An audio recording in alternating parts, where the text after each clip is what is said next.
This is the first event of the semester, and we're very pleased to have with us Professor Oszlak.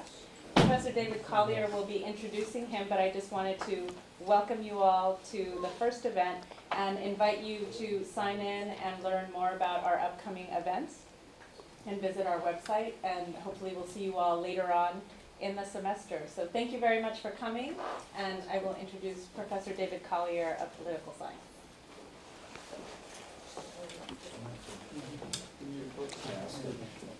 Well, we had a slight oversupply of people who thought they were going to introduce Oscar, which was great. So I just told them I had my short introduction. And the short introduction is Berkeley PhD, prominent at the beginning of his career, prominent at the end of his career. That's all you need to know. A slightly more elaborated introduction. He was here at Berkeley in the late 60s at a time when we had a very interesting dynamic public administration group, a central figure in which was Todd LaPorte, who still teaches some in the department, and really launched some very important careers in that field. I first knew Oscar in 1975 when he and a couple of other crazy people, including Guillermo O'Donnell, you know what it was, and Marcelo Cavarozzi, founded CEDES at the height of the guerrilla violence. That's right. Quite crazy. You know, it remains ever since a major institution in the panorama of Argentine social science. He's a permanent member of CONICET, which is the top social science body in Argentina. He remains a major writer and also consultant on public administration, the structure of the state, and the recent work has very much focused on issues of democracy, citizen perceptions of democracy. There are 100 publications, and today's topic is why are some citizens more democratic than others? Lessons from the Argentine experience. This is part of an ongoing project on how citizens evaluate the quality of democracy. The warmest possible welcome. That's very, that's fine. Thank you, David. Say, he was here before I was, before the Yes, Colliers were. right, that's true. We were still sitting around in Bloomington, Indiana, teaching in Indiana. Okay, good afternoon. Thank you all for coming here to this talk. As David said, I'm a proud graduate of this university where I studied 45 years ago. And it's been 30 years, actually, since my last day as a visiting researcher at both Stanford and Berkeley in January 1982. Tough times for Argentina at that time. So it's really a pleasure to be back after so many years. And I'm happy to see how the trees of People's Park have grown since the time they were planted in 1968. I was a witness of those times. So I'd like to thank the Institute for Latin American Studies for this invitation, to Professors Harley Haking, David Collier, Alison Post, to Dionisia Ramos, Jean Spencer, Mariana Gomez-Insua for their help in making this talk possible. The question I have chosen as a title for this talk is the thrust of a research project that started 3 years ago in a quite unexpected way. We at CEDES, the Center for the Study of State and Society, won a UNDP bid to evaluate the Argentine government's citizen audit program, or Programa de Auditoría Ciudadana, which was organized by the national government of Argentina. And I'll tell you a bit about this project. But actually, the research project began a few months later, after the evaluation was finished, and the Undersecretary of State for it's a long title, is Consolidación de la Democracia y Desarrollo Institucional, that is the name of the Undersecretary of State, at my request, she facilitated all the data of 47 surveys and hundreds of focus groups recorded on tape, which were gathered during the 6 years that the program lasted, from 2003 through 2009. At the time, the Undersecretary of State, she resigned due to pressures from the national government. So my purpose was to integrate all 47 surveys into a single database that hopefully would make possible some interesting comparisons among the municipalities of Argentina in terms of the quality of democratic practices at the local level. Now, let me give you a few. So we have a first stage of the project, which was the evaluation of the citizen audit program, and a second stage at which we try to compare the quality of democracy at the municipal level, right? Some information about the citizen audit program. The government decided to conduct surveys in different municipalities of the country at the request of the local mayors. They were conducted by this Undersecretariat for Institutional Reform and Democratic Strengthening. 70 mayors signed an agreement with the Undersecretariat, and 47 audits were conducted in the entire country at the request of the local mayors. The audits took place, as I said, during these 6 years. They were based on closed questionnaires and some focal groups with some open questions. 18,000 cases in total was the database of all 47 municipalities. There were large, medium, and small municipalities governed by the main political parties of Argentina, that is the Peronist Party, the UCR, the Unión Cívica Radical, and in 2 cases of socialist parties, right?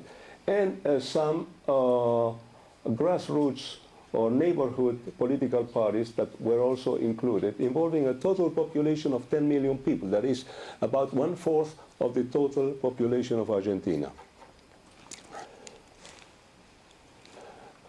These are the different municipalities of Argentina. You can see that there were in total 47. We have 24 municipalities governed by the Peronist Party, 12 governed by either the UCR, 2 of the Socialist Party, and 9 neighborhood or provincial parties. And you have about 7 large cities of Argentina, 17 large cities, 25 medium-sized, and 5 small cities. Municipalities of, let's say, 8,000, 10,000, 20,000 people, okay? Okay, it took us, after I requested the 47 surveys, it took us 1 full year to construct a single database due to numerous problems of validation, of homogenization of the database.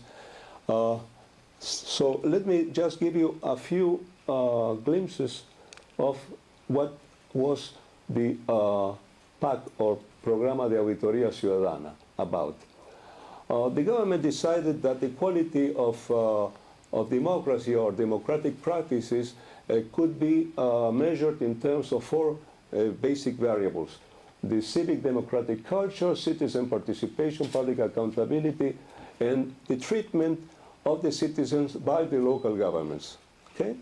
You have the definitions of each variable over there. I don't want to take much time in trying to explain each of the variables, which is not important really for the purpose of this talk.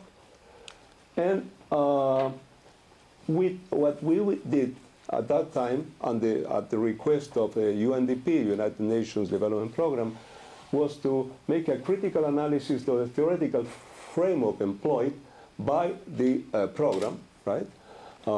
Let me say that there was an advisory committee of the program, which was headed by Guillermo O'Donnell, right? And there were a number of very important Argentine political scientists who were members of this advisory board. In any case, the program had a number of pitfalls, right? The methods employed in gathering information had a number of problems.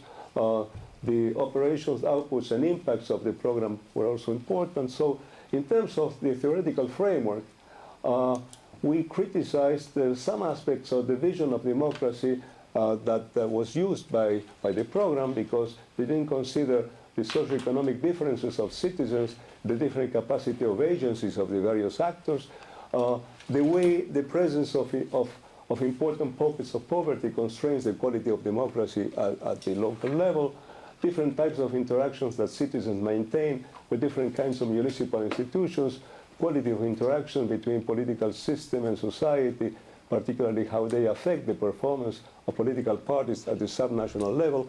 You know, this report is available. You know, if you are interested, you can read the full evaluation report of this project. In terms of the methodology, we had also a number of problems that had to do with the uniformity of the proposed model. The same model was used for all cases, and besides, there were a number of questions that didn't relate really to the four main variables that the program was using. The methods employed for data collections had problems. You know, the quality and relevance of studies and technical reports were also part of our evaluation, right? And the audits, as a matter of fact, were sort of one-shot exercises. That is, that in each municipality, only one survey was conducted and 2 or 3 focal groups were organized. As a matter of fact, the purpose of the national government was to disseminate the results of the surveys among the local citizens, and on the basis of their reactions, they tried to promote the creation of civic fora, civic forums in each municipality that would try to solve community problems on the basis of the results of each of these surveys. So I have the list of the 47 municipalities. As this is just the general objective of our study. I don't know if I can go back, because I have some information. I understand I cannot go back with this.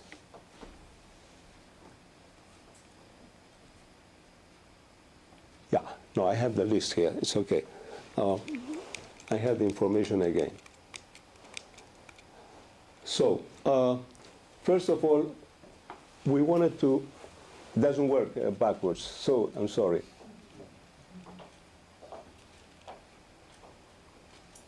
If you help me, in case I need, yeah, it's okay. So, these were the comparisons of the quality of democracy at the local level. The general objective of the project was to analyze the existence of variations in the perception of the quality of democratic practice according to socioeconomic level, degree of education, type of occupation of the citizens, and we compared the perception of citizens in the various municipalities in terms of the 4 variables that the program was using. Okay?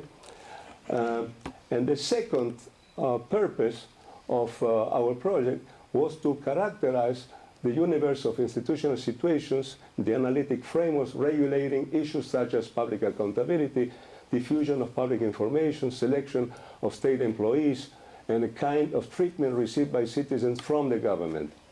The second objective was to study the ways and extent to which citizens' perception of the quality of democratic practices is affected by the stability of democratic institutions, the existence of and access to public information, and the prevailing macroeconomic conditions.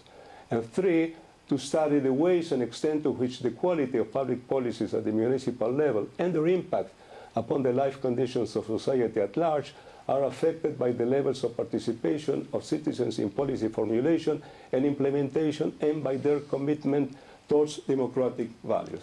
We had a number of hypotheses. This is the list of the 47 municipalities that were audited, and let me explain what the colors mean. The table ranks the 47 cases in terms of how much the citizens are committed to democracy and convinced that democracy is the best system of government. Okay?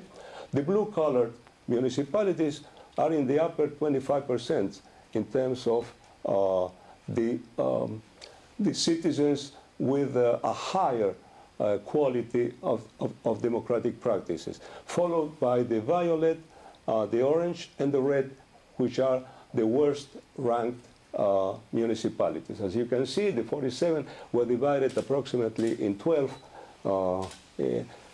according to each color. So you can see that the smaller municipalities and those that were governed by the UCR or the Socialist Party are in the blue zone, whereas the ones in red and orange were governed by the Peronist Party. Okay, this, lead us to think that there is some relationship between the type of political party which is governing the particular municipalities, but then we're not convinced totally that this is the case. I'm going to show you first the comparisons that we made. Sorry. Okay, here we have what we could see from the first comparisons of the database was that the smaller the size of municipalities governed by neighborhood parties, the better the values obtained in the comparison with other municipalities. Then, the two municipalities with the worst position in the ranking were big cities governed by the Peronist Party at the time of the survey, right? And all large municipalities governed by UCR and Socialist parties show results that place them in the two best quartiles of the ranking. And finally, none of the small and medium municipalities governed by the UCR show results that would have placed them in the worst quartile of the ranking. Okay? These are just the, let's say, the more general results. We have hundreds of cross-tabulations of the data, right? But first of all, let me show you what is the socioeconomic level of the population that was surveyed, okay? So the blue is, we'll have here a number of graphs in Spanish, so don't worry, I will be translating in case somebody does not understand. Okay, high socioeconomic level is the blue, medium socioeconomic level is the red, the yellow is a low socioeconomic level, and the marginal is the light blue zone. So there was you have all the percentages there, right? Here is one of the important questions that were posed to the citizens. Okay, what is the preference for democracy according to the perceptions of the citizens? For democracy, the blue ones, democracy is preferable to any other form of government. The red is that under certain circumstances, an authoritarian government may be preferable to a democratic one. It's a considerable percentage of the population thinks in this way. And the yellow is, I have no preference between a democratic or a non-democratic government. So it's a good 19% of the total.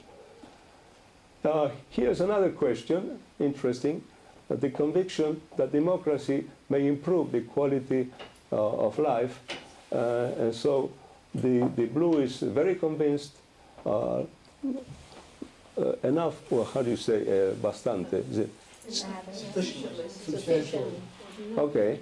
Little convinced and non-convinced at all. So there is a distribution, which is interesting also. Satisfaction with democracy as a form of government, very satisfied, little satisfied, non-satisfied. Okay. Contribution of educational institutions to democracy. People who think that they contribute a lot are in the blue, the red, the yellow, and the light blue. You can see the relative percentages. The functioning, how satisfied are the citizens with the functioning of the municipal government? There is about almost half of the population thinks that they function pretty well, regular, it's not so good, is 38%, and 12% is very bad. And then the satisfaction with information provided by the municipalities, you have the distribution there, okay? And finally, how efficacious is the vote as a mechanism of accountability. You have over there, I should not explain the results. The frequency with which the citizens go to the polls to vote, always, sometimes, never. Okay, and now this is interesting. In the following charts, we have distributed the 47 surveys according to the year in which the surveys were conducted. The hypothesis was that the satisfaction with democracy would be higher the more positive the economic cycle. Okay? And even though the procedure is not entirely valid in statistical terms, the data does suggest that the hypothesis was well taken. That is, the satisfaction with democracy improves with improvement of the economic cycle. In 2004, when the surveys started, we were still in bad shape in Argentina. We were emerging from the 2001, 2002 crisis.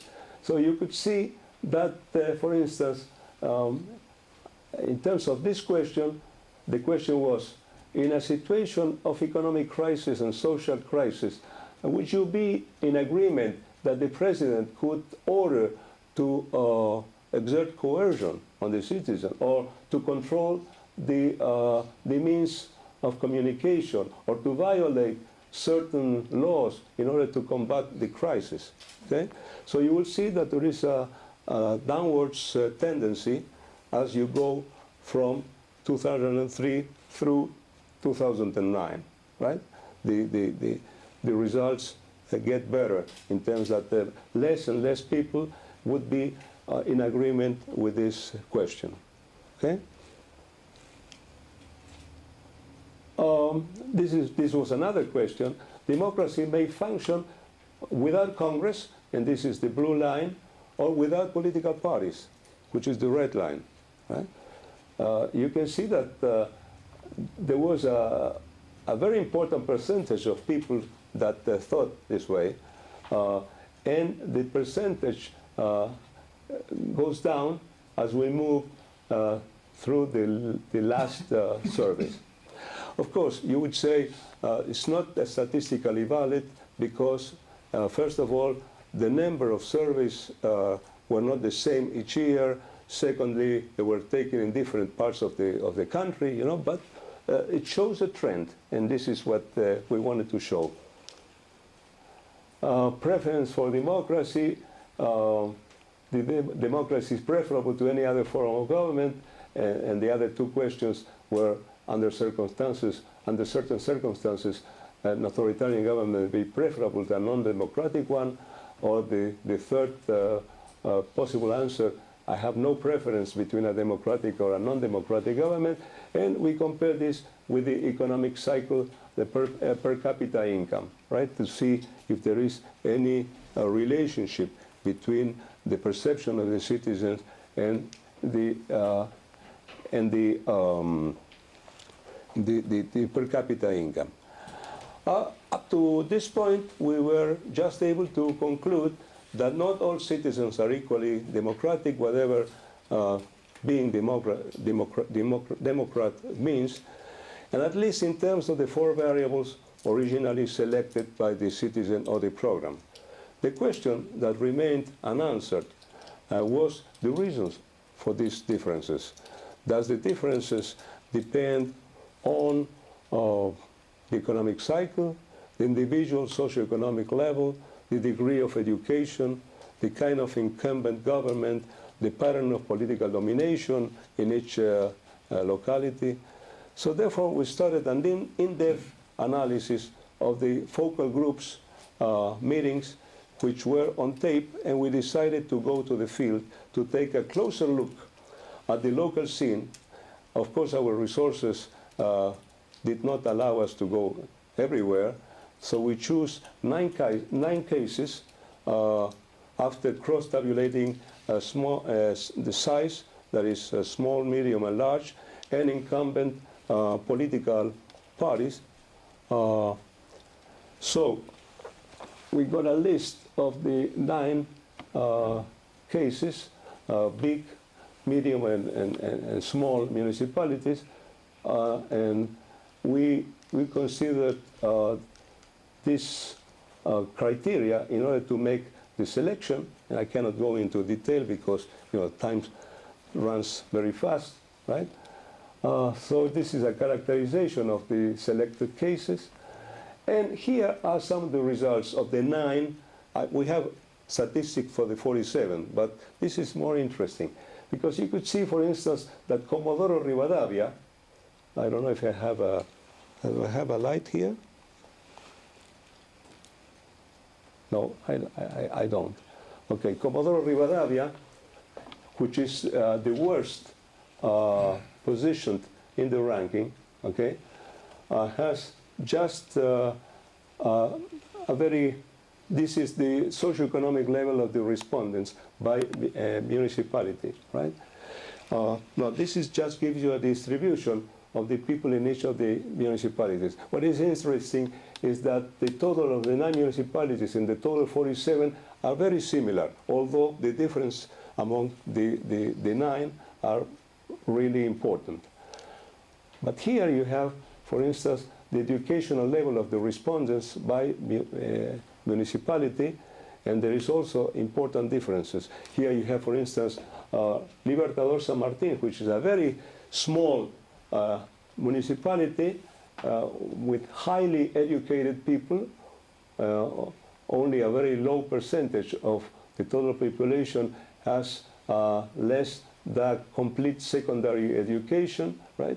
And the results of the total 9 and the 47 are quite similar also. And here you have preference for democracy in terms of a comparison of the 9 municipalities. The red is those who not always prefer a democratic government, and the blue is the percentage of those who always prefer a democratic government. Although the total results are very similar, you will find that the difference is important between Yerba Buena, for instance, and again, Comodoro Rivadavia, which has a much larger percentage of people who would not prefer democracy. Okay? In this case, we compared another answer, that is interest in getting together with other people in order to seek solutions to the problems of the community, right? Which we consider that is an index or indicator of democratic participation. So again, the differences are very important. Here, there are very, very few people in Comodoro Rivadavia interested in getting together with other people, whereas again in Libertador San Martín, many more people would be in agreement with this question. This is the perception of the population that tends to respect the public sphere by the local citizens, right? And again, the differences are huge. You see here, for instance, Libertador San Martín, and in the case of Villa Gesell, which is a a ski resort in the province of Buenos Aires, right? And these are some of the preliminary conclusions. We believe that the citizen audits conceive democracy as sort of a social ethos, right? That is that, and this is quite in line with the literature on the quality of democracy, or civic culture, political culture, and so on. But we found that social inequality was a completely absent subject in the audits, but quite present in the focal groups. So we studied in depth the focal groups and trying to, we had it on tape. So we found that the socioeconomic level of the population was very important. And so in each case, inequality, as perceived by the citizens, was strongly associated with local conditions, basically with the patterns of political domination and the socioeconomic structure, which is not a totally unexpected result. But I have here just a synthesis of the main features of each municipality. And of course, I cannot get into detail, right? But you can see that in terms of the socioeconomic structure, Comodoro Rivadavia, which is the worst ranked in the study, is an extractive economy dependent on the price of oil. There is a great volatility of the population, large internal migrations, right? There is an important oil industry with small and medium enterprises that are linked to the oil business. The socioeconomic situation is based on the access to economic resources generated by the oil industry, right? And this is a really big city, Comodoro Rivadavia. Here we have the medium-sized municipalities, and in each case, the principal power groups were completely different. For instance, agricultural producers, the pioneers in the case of a touristic circuit that functions in the province of Córdoba, and also in Villa Gesell in the province of Buenos Aires. We have, in the small municipalities, we had the case of Libertador San Martín, an economy dominated by educational services and sanitary services, which are provided by the Adventist Church and by associated organizations. They have very good social indicators. The pastors dominate the municipal structure. You cannot get a job at the municipality if you don't belong to the church, for instance, you see? So politics is really based on the Adventist religious group, and it's the highest result in terms of democratic perception, right? In the case of Villa General Belgrano, the economy is based on the population of German origin, and there is a total impossibility of access to the commercial circuit by the criollos, right?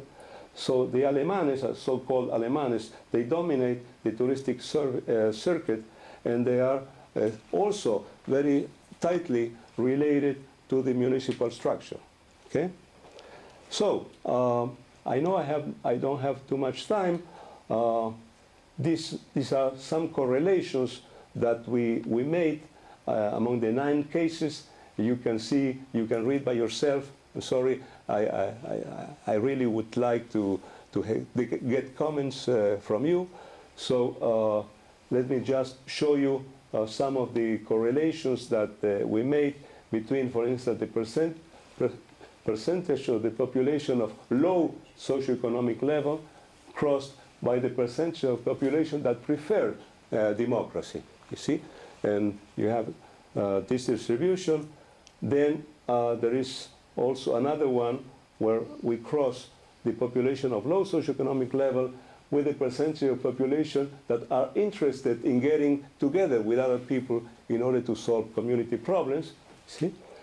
And finally, I think it's finally, the percentage of population of low socioeconomic level crossed by the population that considers that their rights have not been respected, right? Which is another question in the questionnaire. Oh, there's a finally here, I guess. Again, a low socioeconomic level crossed by the population that recognizes their rights. Their rights are not respected. And these are the main results of the preliminary correlations. The preference for democracy in the population is inversely proportional to the socioeconomic level, that is, municipalities with low percentage of the population of low socioeconomic level exhibit a higher preference for democracy. The belief that citizen rights are not respected is directly proportional to the socioeconomic level of the population. Interest in associating to seek solutions is directly proportional to the socioeconomic level of the population. The higher the percentage, the larger the percentage of the population showing great interest. And interest in associating to seek solutions is directly proportional to the belief that the population that the rights are not respected. Okay? So this was very fast. The book that hopefully will emerge from this project has not been written yet. We are now in the process of reviewing the field data and writing the 9 individual cases. Our results are still preliminary, but I'm confident that the comparison among the 9 selected cases may shed some new light into this intriguing question of the quality of democracy. Democracy is not simply an institutional procedural issue. It must also have a counterpart, namely the citizens, who should exhibit, share, and behave according to the values inherent in this particular mode of social organization that we call democracy. Thank you. Thank you very much.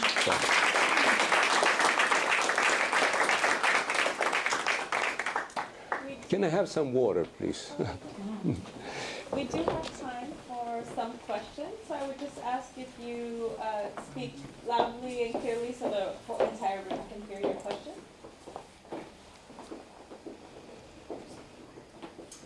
Over there. Hello. So in regards to the population that responded... Can you come closer? Because I have some hearing problems. Okay. So my question is, in regards to the population that said they do not prefer democracy, Yes. did you get a consensus in terms of the alternative that would be a better system? And do you think that that poses any threats to Argentina's democratic system as it is? ¿Puedes decirme en español? Sí. Can you repeat the question again? Just loud, really loud. Okay. And slower. So in regards to the portion of the subjects that said they do not prefer democracy, Yes. did they express a consensus in terms of an alternative system that they preferred? And do you think that that could possibly challenge or pose a threat to the system as it is? Okay. De nuevo. Las personas que dijeron que preferían otra forma de gobierno, ¿había ¿Alguna pregunta? ¿Había algún consensus sobre qué otra forma de gobierno preferían? No. The question was not really an open question, but they had the possibility of choosing among different answers, right? So they just decided which answer fit them best, right? And so they said, well, under certain circumstances, I would prefer a non-democratic government, you know, or I don't care about what kind of government I have. So it seemed that they don't care about democracy at all, you see. ¿Y piensa usted que esto puede ser algún tipo de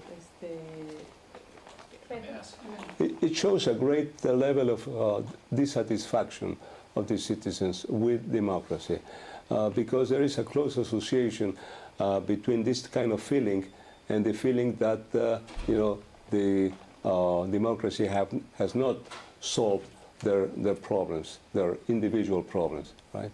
The lower the socioeconomic level, you will find that the less people believe in democracy, and which is something that you would expect, right? If they are not better off, they don't care about what kind of political system they have. But the results improve as the economic cycle improves. See? In 2004, there was almost half, or 47% of the total 18,000 cases of people who believed that democracy is not a great thing. So, but then the percentage improved. Yes. Yeah, well, I guess I'm interested more in the interpretation, because there could be many interpretations why people are either apathetic or fearful. Does it correlate, for example, with rates of violence in the community? Does it correlate with, you did mention paternalismo in some areas where you have, people that are kind of old-fashioned chiefs in the community? Because I found this in Brazil, as well. Many of the people in the poorest communities were reluctant to see the end of the military government, and thought that it at least protected somewhat from various other threats from inside a very, very poor community. So, I mean, one thought you go to immediately as well, they don't really know what democracy is. The other is they're so disempowered, But the third is, a kind of a cultural politics of fear, that you need a strong arm because their lives are so insecure. So I don't know how you get at that in this kind of research. I mean, how do you get underneath why people are judging this? Well, we went to the field, and we had some 12 interviews in each case. We spent about 1 week there, or less than 1 week.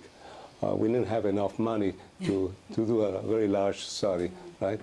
So we showed the results of the particular survey to the local people that were a priest, would be a priest, a journalist, a former mayor, all sorts of different characters, and they were about the same in each case. So, you could at least, control this type of variables, right? And they reacted to the results of the survey. They remembered the survey, right? And they tried to provide their own explanations in each case. So that's why we ended up doing a more in-depth study of the socioeconomic conditions in each particular case, and also the patterns of political domination, which I didn't have time to explain, in particular. But it's very interesting how the power structure works in each case, and how the economy, of course, influences the way people perceive democracy.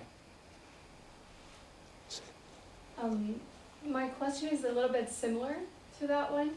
I was wondering if there's a correlation between the municipalities who weren't very democratic and wherein there was an association between them and their past experiences, or their past experience with the last military dictatorship.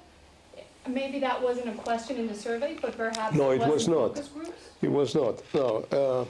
Let me tell you that this is a really, it's not a perfect selection of all municipalities of Argentina, because it is sesgada,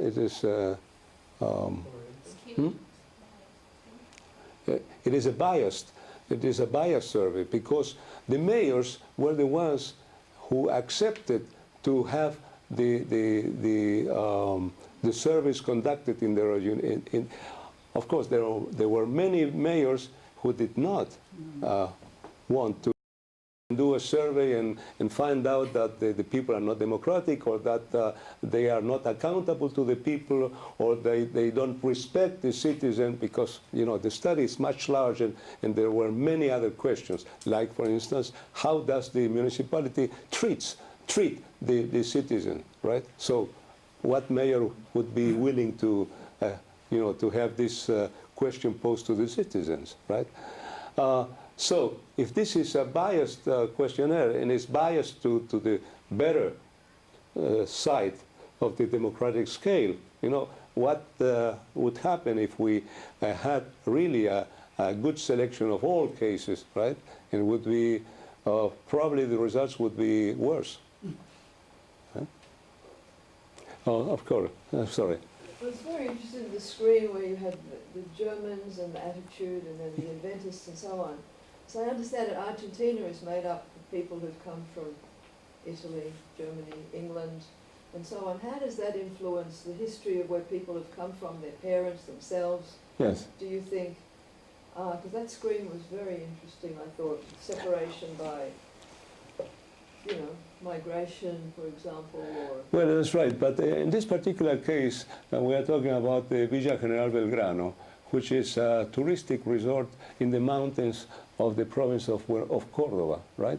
Which is a touristic circuit completely dominated by the Germans, They call them the Alemanes, right? And of course, people cannot go up the social scale because, this circuit is a very closed, very tight circuit dominated by this German community, right? Which is quite isolated from the rest of the province. So it's interesting, as a universe in itself, as a micro universe to study why people think the way they do. Yes. One always asks, pre-1945 or post-1945 Germans, do you know? Yeah, oh yes, that's right. Kind of what I was asking. Well, but these are pre-1945 Germans. These are pre, yes. So we can still go there. Yes, sure. Yes, Alison. Yeah, I was struck by two results that seem to be somewhat in tension with one another, and maybe I didn't comprehend exactly what you had found in the data, but so you had this association, it seemed like, where we saw more diverse economic base Yes. in the municipality, that you had stronger democratic attitudes, or at least a more egalitarian social structure and vibrant political system. But on the other hand, you had this result where there was more, where you had higher levels of poverty as a percentage of the population. That's where we saw stronger democratic attitudes. So is it true that you saw both of those things in the data? And if so, how would you resolve them in your mind? A ver si me lo puedes traducir un poco. O tú mismo. Bueno, por el mismo tiempo, nosotros vimos que en lugares donde hay más diversificación de Sí, la economía más pobreza. local, Sí.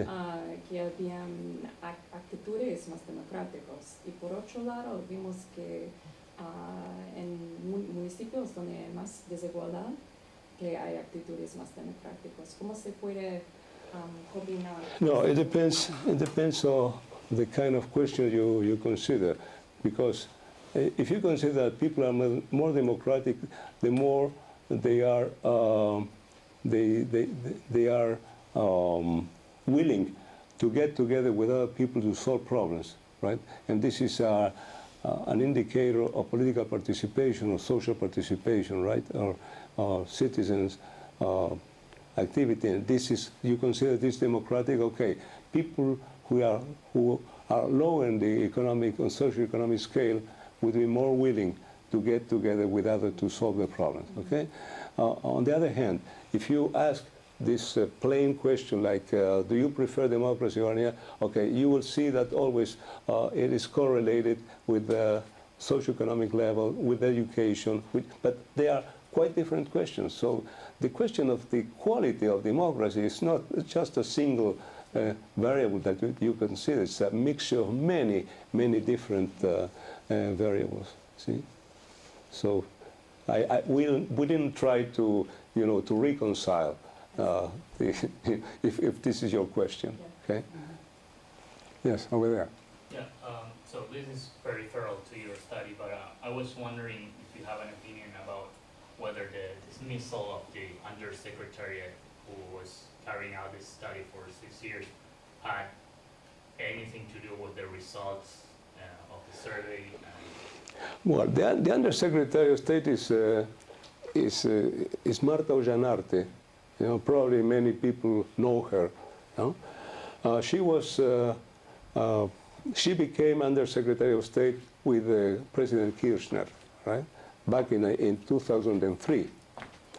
She was, I would say, ousted from her post in 2009 after a lot of harassment from the cabinet head, right?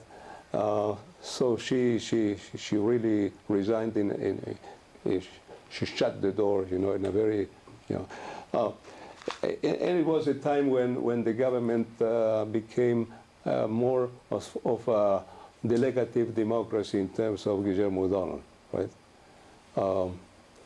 But she was convinced that these surveys, which are really somehow they are copied from the Costa Rican experience, because in Costa Rica there has been a program which is very similar, right, to the one that was carried out by the Argentine government. But the national government finally, eliminated all data from the databases, from the national databases, because they didn't want to have anything to do with this program. You see, so it was completely suspended. The database, the web page was eliminated also. You see, and of course, she did not belong to the Peronist party. She was a very influential social leader. She was one of the founders of Poder Ciudadano in Argentina. So she's very well known. And she was a representative in a previous government. Okay. Any other? More information about Comodoro Rivadavia? Yes, we have a lot of information. Why? Because we're very interested in the difference of what's happening in Comodoro Rivadavia and the other one in Libertador San Martín. San Martín. I would like to read more. Well, yes. Comodoro Rivadavia is a sort of frontier town, right? A lot of migration, people, seeking to get rich very rapidly, 10 years or so, and then go back. They work very hard. Very few women. A lot of prostitution, right? It's not the best place in the world to live, right?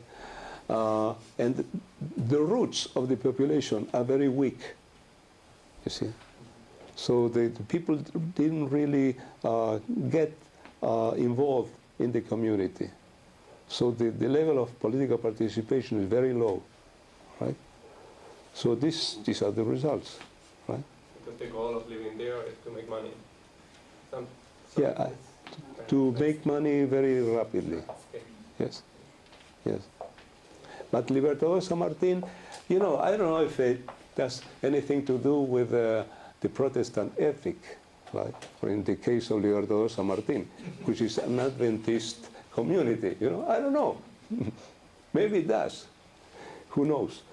But it is a very, everybody gets together, they solve the problems, a small town of 8,000 people, So they are confronted with a questionnaire, they answer the way they do, you see. But it's interesting, when we finish writing the 9 cases, it will be interesting to really make again a comparison, a qualitative comparison, not just a statistical one. Okay. Well, I'd I'd like to thank Professor Oszlak Thank for you. being with us today, and thank Professor Collier for bringing to our attention the fact that he would be visiting. So thank you very much. Okay, thank you. Thank Thank you you. to the Institute.